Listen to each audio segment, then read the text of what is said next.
Philippians 4:11 through 13 states, "Not that I speak in respect of what, for I have learned in whatsoever state I am, therewith to be content.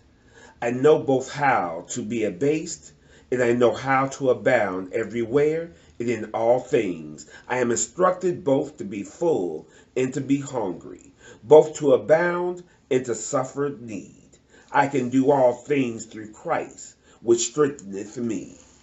Here Paul is telling the church that he has been in situations where he has had plenty and situations where he has had nothing.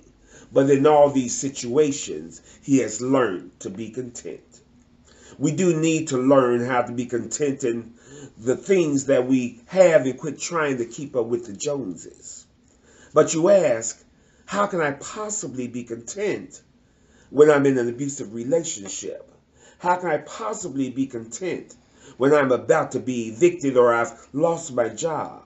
How can I possibly be content when I just lost a loved one or the addiction has taken over my life? How can I possibly be content when the illness continues to worsen? Well, content doesn't mean complacent. Content doesn't mean that things have stopped or that everything is done. It doesn't mean that it's over. Content means you are dealing with the situation you are in right now. But being a child of God, you know that there are better things to come. Being a child of God, you know that you need to turn your mess into your message. You need to turn your test into a testimony.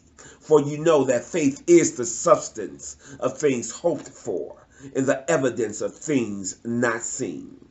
So you might have been content with what happened in 2018, but you need to start praising God for what's to come in 2019.